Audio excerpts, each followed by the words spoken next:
SBG Book Club. I think it's been a while since we've been on here. We will see if the people join. You know, we got to do our little background check first and make sure the lives is live in. But it is me and Ka'lyn. You know, I feel like I was trying to find you to add you as co-host, and I was missing the is what is it called when you have the An accent? accent. Yeah. Called accent. I was like, so am I not pronouncing her name correctly? I don't listen. My name has been a topic of conversation, the spelling and everything for my family for years. I've given up. Um, I have started to go by K because it's just easier and less confusing. Also, the apostrophe is on your birth certificate. A. It's not a thing that you made up in middle school. No, this is not a thing that I made up in middle school. No, I wish it was. I didn't start spelling my name correctly probably until like the end of middle school, early high school. I was just spelling it Kalyn because I didn't know. So the accent apostrophe Lyn. It's an accent over the A, Yes. capital Lyn. We It's a proud of it. You know what I mean? It's creative license. You could have gotten the creative license where your parents took both of their names and put them together. Yeah, my mom is Kim and my dad is Adrian, so my name would have been Kadrian. So that would have been interesting. You know what I mean? I would have been Earl and Trisha. Look at me giving away some personal information. Earlisha. You know what I mean?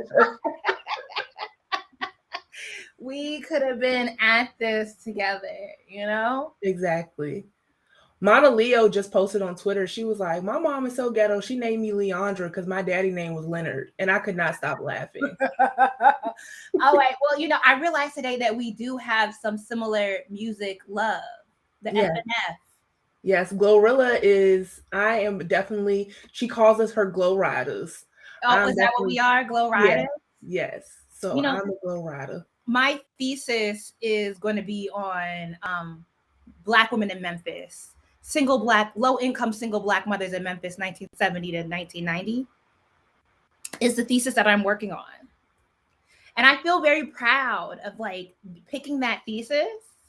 Mm-hmm. Because then I met you and I heard about the thesis you're working on, but I'm in a history program and you are in a interdisciplinary program. Okay. And history is very, very conservative. But I was like, you know, I want to be able to like study the influence of, you know, hip hop. Yeah. A specific region. And I could kind of do that a little bit in my thing. But I was watching the Little Baby documentary and they actually had a historian consult on that documentary. It was so good. It is actually a very good documentary. It is very so good. But they focused on the historian they had was somebody who focuses on I guess Atlanta 1980s to 2000. Wow, yeah. That was a really good documentary. I was impressed. It made me like Lil Baby even more. I think it was good because they used a historian. Mm-hmm. And so they influence, because I mean Atlanta history, just Atlanta at large, the history in that city is very, very pivotal to kind of understanding the cultural influences of Black culture in America. So I thought it was really sage of them to go and consult a historian. I'm like, see, look, I knew that this lane existed for me because I picked Memphis before I even knew who Glorilla was. Yeah. Yeah, I mean, I picked Memphis, and look, Memphis about to, like, the Black woman scene in Memphis about to reemerge. Yes, and then you could be the historian on the documentary. You know what I'm saying? You know what I'm saying? Because Glorilla is like one of 7 children. Wow. And my focus is on media, the Kojic Church, and welfare policy. And I believe that Glorilla grew up at least in a Pentecostal household. It might not have been Kojic, but it was Pentecostal. So, and isn't she a mother herself? I don't think does she have kids? I don't know. I think she has a son. I feel like I watch a lot of her and her friends' YouTube rap videos, and I feel like she talked about having a son, but I could be tripping. I don't know. Let me get hired for the documentary, and I'll dig into it. Yes. I'm like, I don't know her. I will dig into it. Okay. That's my goal is to be on like a documentary and be like, Be Dr. the Ka'lyn media Coghill. consultant. Be the media consultant. Yes. Be like, I am coming to talk to you all about blah, blah, blah, blah, and just spitting my shit. That'd be amazing. But also being able to shape the way they insert, historical narratives. Yeah. And, sociological perspective into something that you would think is just a pop culture commentary. Yep. I think you could be the consultant. You could do this. Yes. Okay, let's get into this discussion on how we get free. Oh wait, where's my copy of my book? It's right here. I've done organized my office, so all I gotta do is reach down. I got mine too. I actually listened to it on audiobook a couple months ago, and then I was like, let me buy the physical copy as well. Yeah. The audiobook was great because they actually had like Barbara Smith and stuff, like actual interviews. And I have, but some of us are brave. Oh yeah, I love that. I use that for my comps that I just took and passed. As a historian focused on low-income Black women, there's a lot of critique from Black women historians against some of the positions that Barbara Smith initially took in expressing what Black feminism meant. In that Black women, not even historians necessarily. I think it's more like the Black literary scholars who are like, no, we don't need to partner with white women. We're very different from white women, and actually the pursuit of trying to create unity amongst white women should not be our goal. Yeah.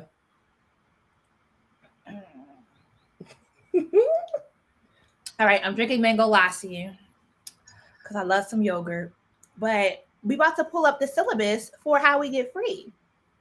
Isn't this so cute? Look at this. How we get free.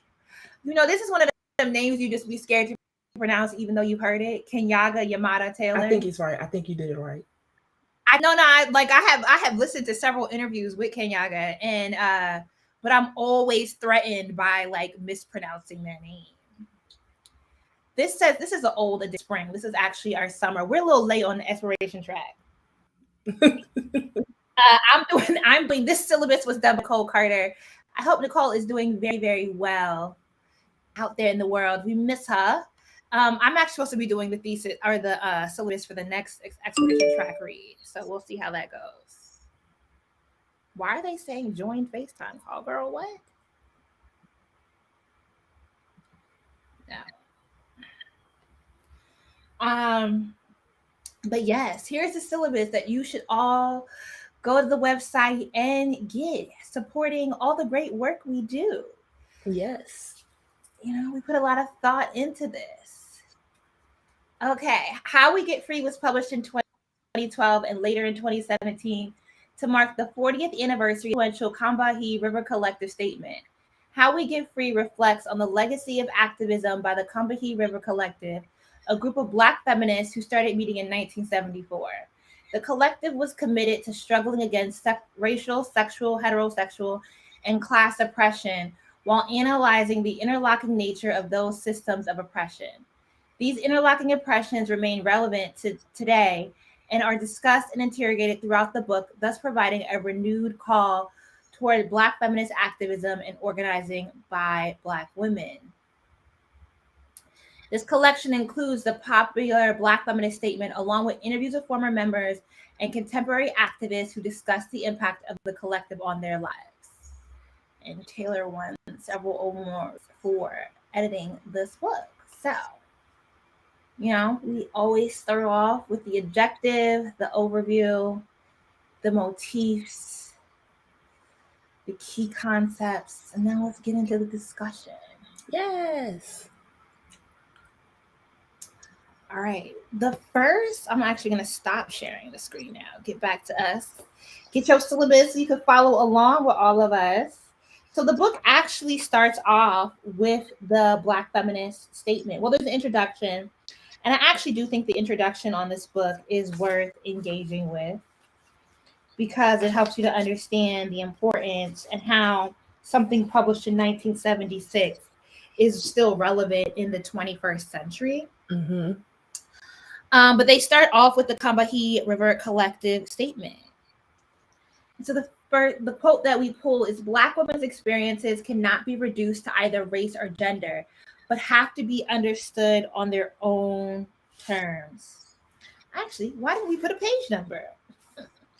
Is that something? That's not something that I highlighted. But what does it mean for Black women to be understood on their own terms? I think the biggest thing for me that came up when I was reading and listening to the book and just thinking about Black feminism in general, I think that it gives us autonomy over our own emotions, and it allows for Black women to be seen as human and worthy of compassion and consideration.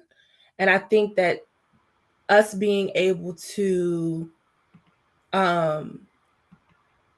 create the term in which people engage with us, in which people see us, and how people perceive us is important, because a lot of times we don't get the opportunity to have control over those things. So when we do have control over those things, it allows people to humanize us, because Black women, as we know, have not been seen as human in a lot of different ways. And I think that this is a way for us to be seen as human. I think it's also important for us, for Black women to be understood on their own, because, you know, I think when the Combahee River Collective was written, I do think they had like a transnational idea or ideal baked into the ideology that they were working out. But I think even more so now with like the internet and the way globalization has worked because of the internet, that Black women are such a diverse subset. Like oftentimes I'll do videos on YouTube that are specifically about Black American women. And then, but it still reaches a very global audience, right? Mm-hmm. And so people, even within the context of like an American audience watching it, there are Black women who come from all different sorts of cultural backgrounds who are asking that also their perspectives be considered in these conversations. And I think, you know, working to be understood on our own terms also means working to understand the diversity that exists amongst us. Yeah. And how do we kind of have this unifying or collective push towards like freedom, or, you know, this radical push towards freedom, and understanding all the different, you know, systems that kind of intersect our ability to reach out and grasp on to that sort of liberation. Yeah. Why is it important to recognize the historical work of Black women as contributions to intersectionality? I mean, because our work and knowledge is important and valuable, and our lived experiences are what creates the foundation and the groundwork for these theories and for these ways of thinking and for these terms, right? We wouldn't have these terms without our own intersecting identity. So we can speak to that from a place where other people cannot, because they do not have those same experiences as us. Mm-hmm. So I think like that subjugated knowledge that Patricia Hill Collins talks about in Black feminist thought is really important when we think about intersectionality and how we theorize around it and speak around it, because our own experiences as Black women give us kind of like a knowing of the being of who we are.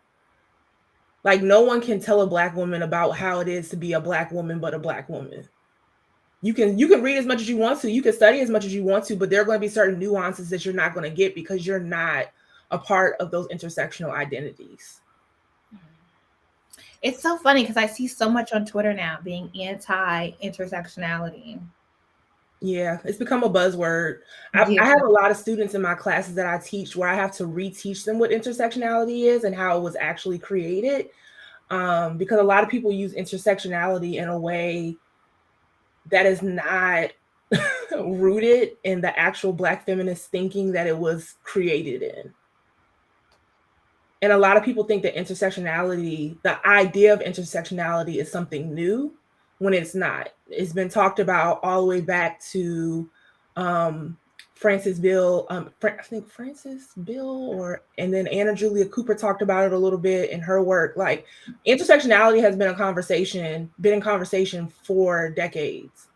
So it's not like it's a new thing, but like, white feminists get it. Yeah, I'm saying it. White feminists get it in their hands and they run with it and they create it and they make it a buzzword. And now everyone is using intersectionality, which takes away from the true meaning, I think. And that kind of pushes people to be anti-intersectionality.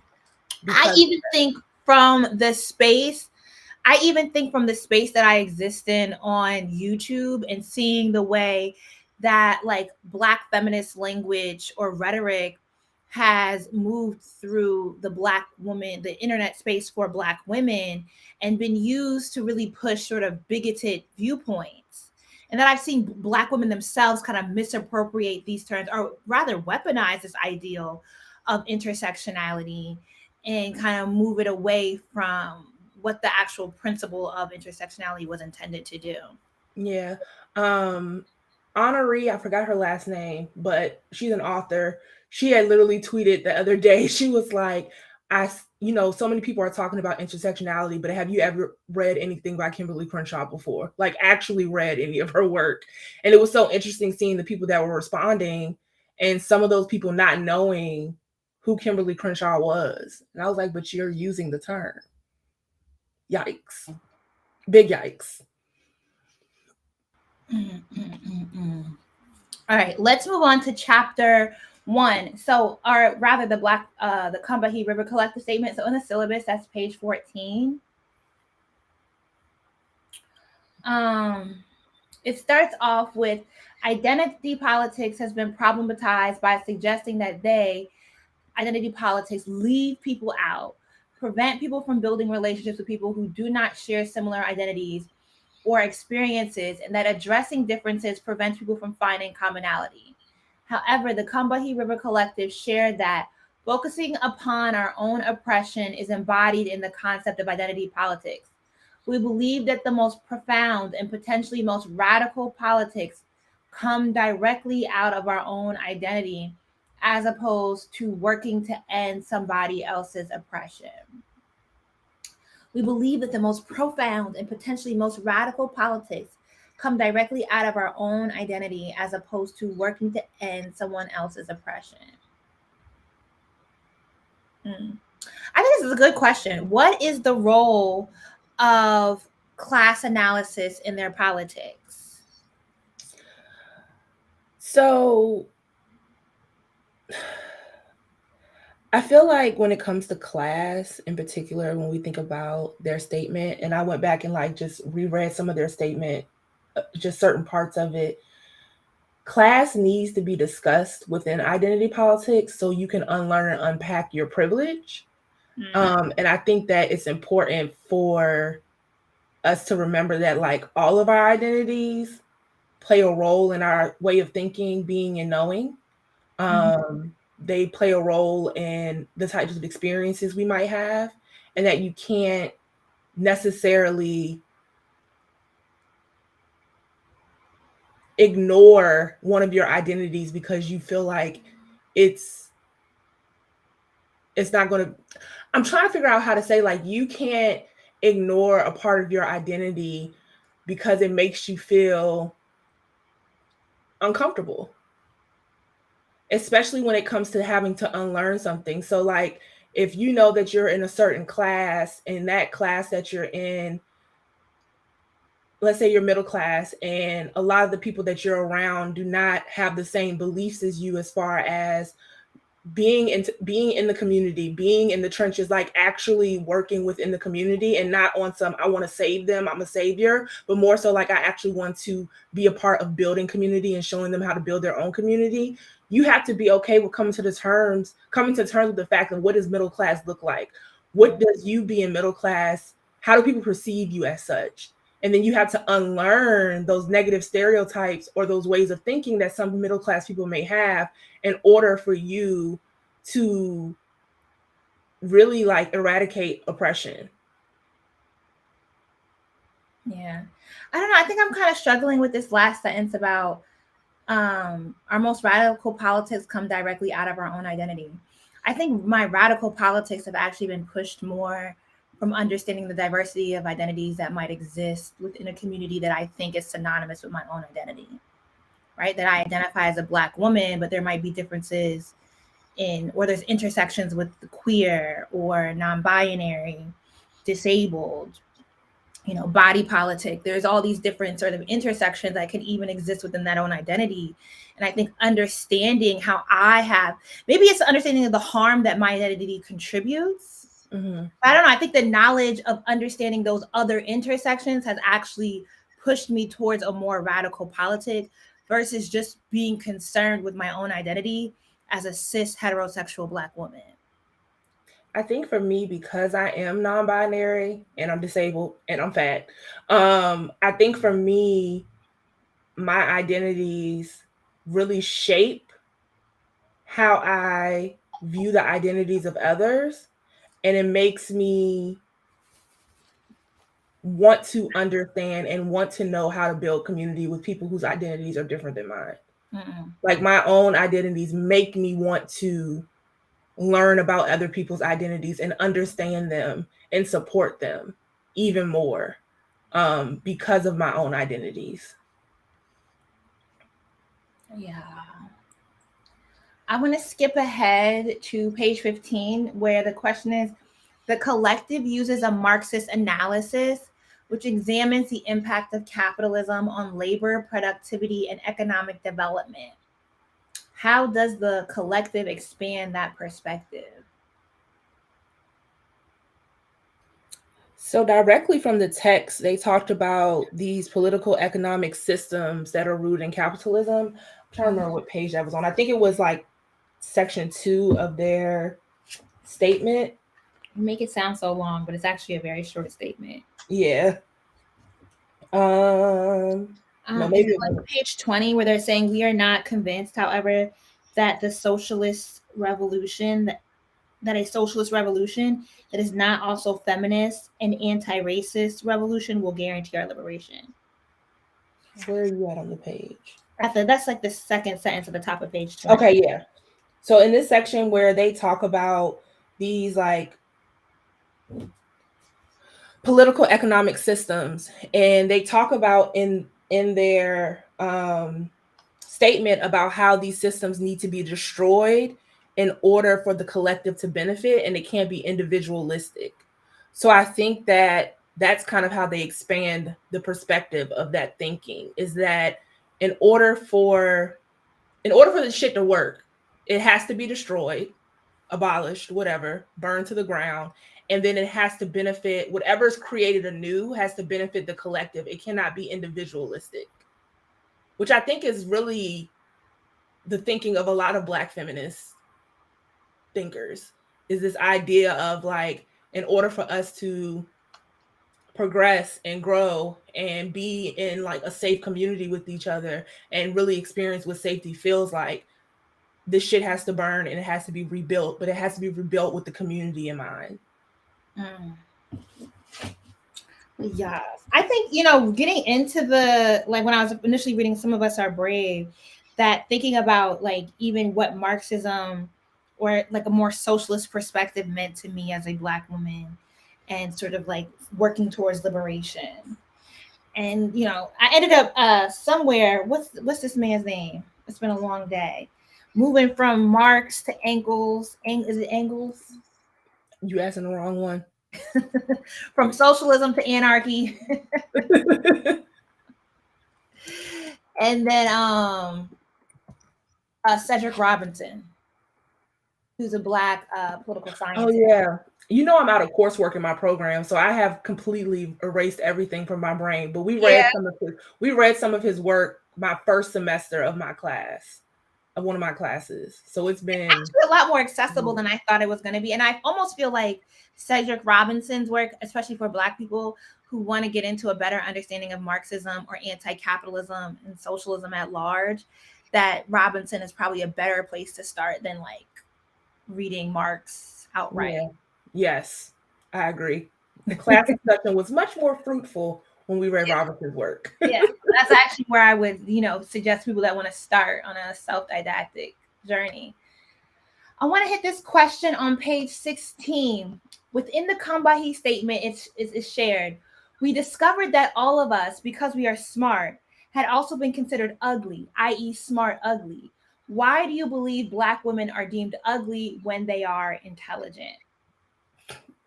And that question sticks with me because I feel like there's another essay in Some of Us Are Brave that goes further into that statement about how is it Demeter Fraser who writes it, about how they experience sort of misogyny based on how their intellect was received. Mm-hmm. And Audre Lorde talks about that in Sister Outsider. I can't remember which essay it was, but she talks a little bit about how she was looked at because she was Black, lesbian, and smart. And how, like, because intelligence is not desirable, and Black women are already not seen as desirable in a lot of communities. So now that you're Black, you're a woman, and you have the nerve to be smart, and God forbid you're a lesbian, like, they are literally like, burn her at the stake. Like, they are not interested. And I think that because Black women are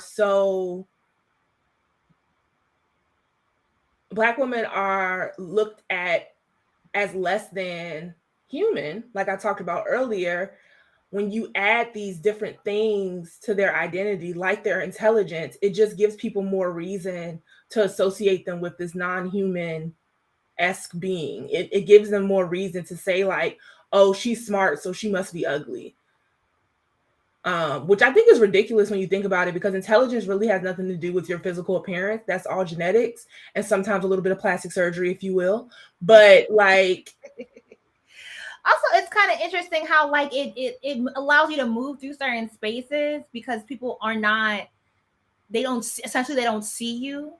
Mm-hmm. You become invisible. Yeah. And somebody would say that's a privilege, but is it a privilege to be erased? I don't know.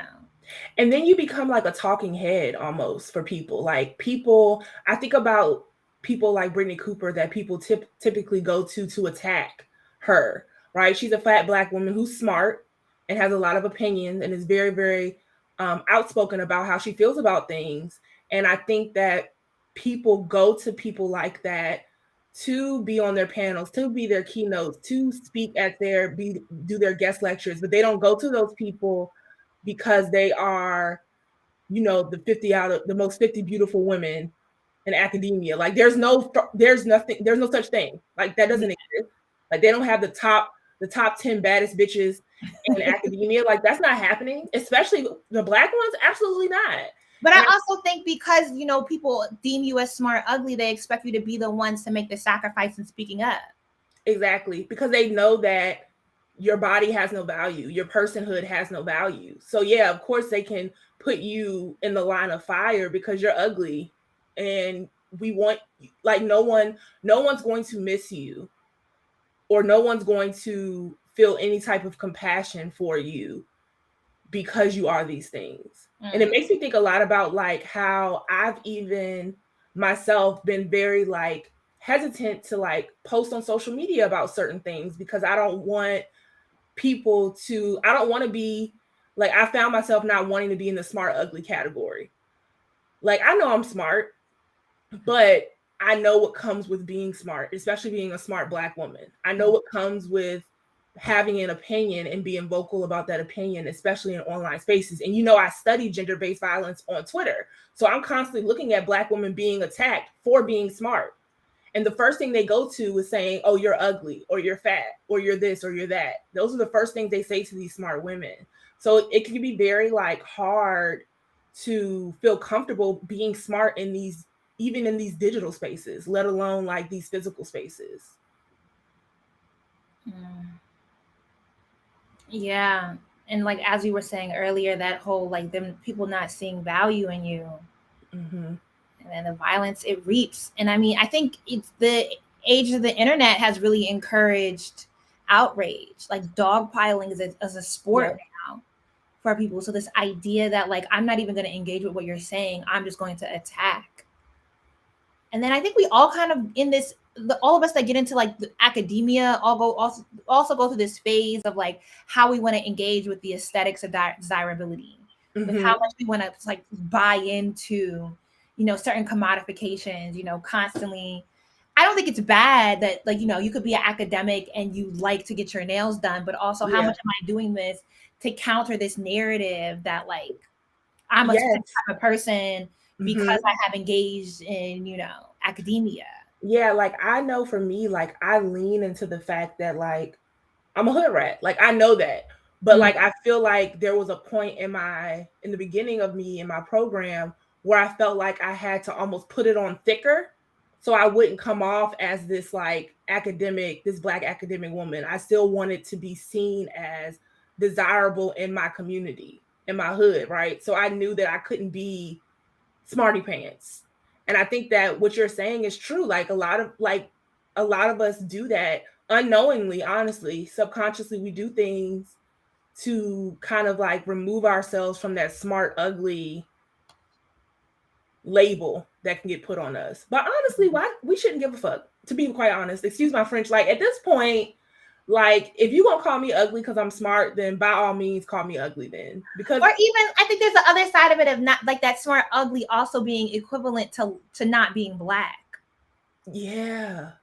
And not wanting to lose touch with how your Blackness, because you are in academia, which tends to be a very white space, and then feeling like that attack when people start talking about like your appearances or how you move, it's not even necessarily about them finding you desirable. It's like, are you trying to challenge me and my Black card? You know what Yep. I feel a little attacked here.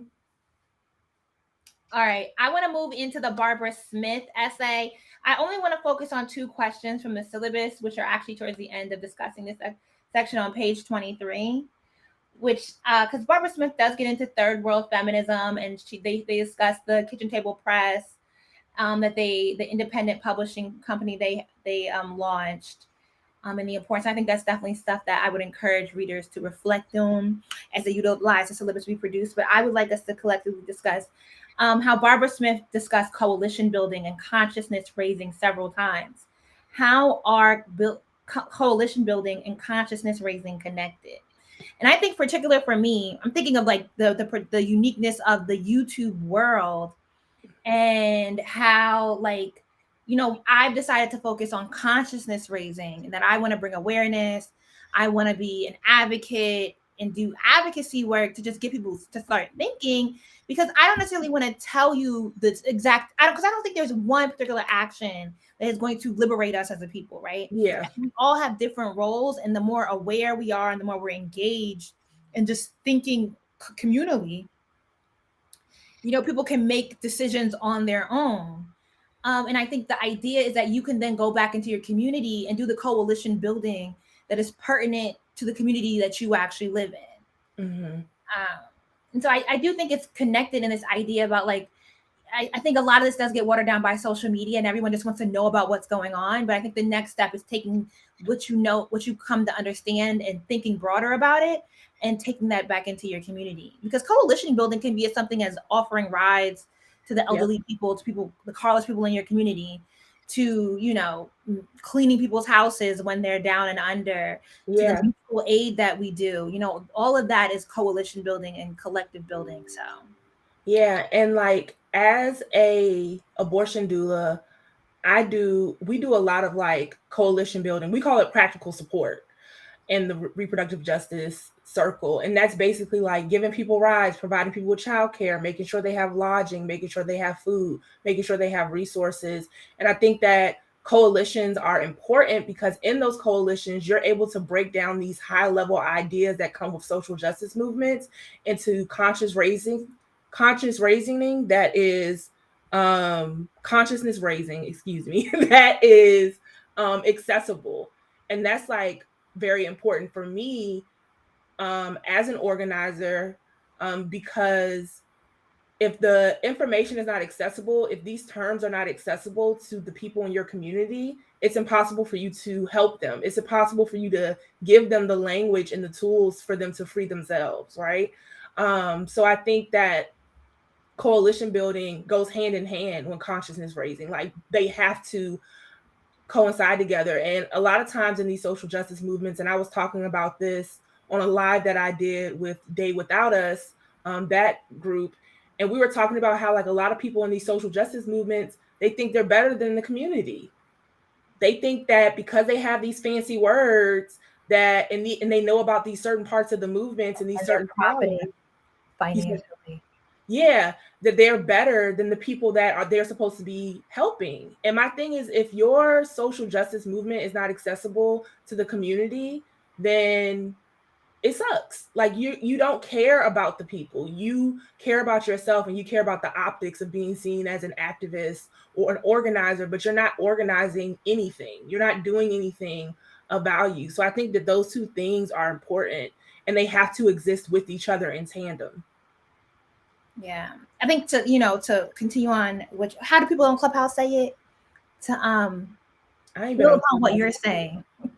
What do they say? I don't know. They make a euphemism that means to build upon what you're saying, to add on, to pivot. Well, I'm not pivoting. I actually want to expand. But even the idea, like as you're saying about like Black activists, coming to prominence in the community, and oftentimes, we now Black feminists are making livings off of, or Black activists are making livings off of being activists. And they show up with the Gucci belt, and then everything's changed about who the community they're supposedly advocating for the liberation of, but the community is also entirely has no access to them, right? That they are entirely removed from, that they are very guarded from how they engage with them. And yeah, I think it is important that to be mindful, and that's definitely something that I've had to work towards, keep to front of mind of me as I do the work that I do as a content creator. But just thinking about, like, if I want to sit on the internet and talk about the liberation of the Black community, and particularly Black women in the community, and encouraging Black feminist thought and pushing back against what I believe to be harmful rhetoric that has really expanded amongst Black women online. And I also need to think about, who am I in community with? Because as a content creator, when you become an influencer, it's very easy that your crew of people get very light skinned. Mm-hmm. Get very, very 30-inch bust down, baby hair, very aesthetics of wealth. And that you only surround yourself with people who can fit into this very specific aesthetic of wealth and often respectability. Mm-hmm. And it's like, I can't do the kind of content I do and talk about, being kind and thoughtfulness and Black liberation and not engaging in misinformation on the internet and then be like, oh, I'm so above you. Yeah. Shoes off in my house. Exactly. Put your shoes off in my house though, but for real. But you're welcome. Yeah. And I think I love that you're speaking about this, because I full time now, I'm the digital director for Me Too, the organization. And one thing that I wanted to make sure when I took this director position is that I do not become one of those directors at a nonprofit that, is Gucci down to the socks, but not still in the community, in the trenches. Like, I want to make sure that I am still accessible to my community. I still want to be an abortion doula. I still do wake up early in the morning to take people to their abortion appointments. I'm still doing childcare. I'm still providing resources and access, because that's important to me. And I feel like a lot of people get into these movement spaces, they get a little coin, and they don't know how to act. Now, I'm not saying you can't buy yourself nice things, but if those nice things come at the cost of you actually pouring back into your community, then that's a problem. You don't deserve to be in that position. And that's just how I feel. And I know that's probably shaking the table, but I done shook it.